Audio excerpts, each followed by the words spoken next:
तो बृहदारण्यक उपनिषद जब मैंने पढ़ना शुरू किया तो इसके 4 पेज ही कुछ पलटे होंगे। उसके बाद इसमें बहुत सुंदर मेरे को लाइन पढ़ने को मिली जिसमें थोड़ा सा सर चकरा गया था और थोड़ा कंफ्यूज भी हो गया था मैं। तो ऑब्वियसली किसी एक स्कॉलर की मैंने हेल्प ली और वहाँ से फिर जो इसका मीनिंग निकला है वो बहुत सुंदर है। पहले एक बार लाइन आपको बताता हूँ कि लाइन क्या है, उसके बाद बताता हूँ कि इसमें एग्जैक्टली बोलना क्या चाहते हैं। तो लाइन कुछ ऐसा है कि समष्टि और व्यष्टि हिरण्यगर्भ की प्रतिरूप फल वाला होने से समस्त कर्मों में अश्वमेध कर्म उत्कृष्ट है। अब मैं बस इस पहली लाइन पर बात करना चाहता हूँ कि समष्टि और व्यष्टि ये जो 2 शब्द थे इनको मैं जानना चाहता था, जिसके लिए मैंने एक स्कॉलर से कांटेक्ट किया।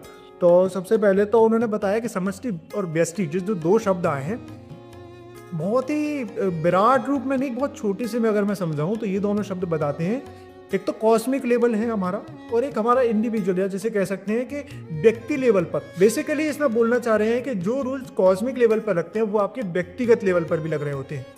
अब इस ही एक लाइन को कई अलग अलग तरह से तोड़ा जा सकता है। जो एक्सप्लेनेशन मुझे मिला उन स्कॉलर से वो मैं एक्सप्लेनेशन आपको बताता हूँ, वो मुझे बहुत सुंदर लगा।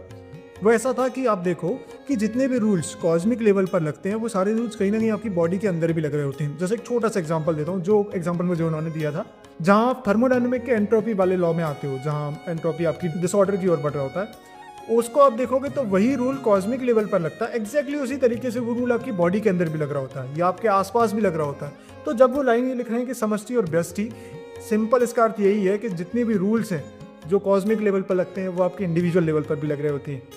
ऑल्दो अभी एक्सप्लेनेशन सुनने में आपको लग रहा होगा कि हाँ ये कोई बहुत ज़्यादा बड़ा स्टेटमेंट नहीं है, बट ये कहाँ से आ रहा है वो सबसे पहले इंपॉर्टेंट है।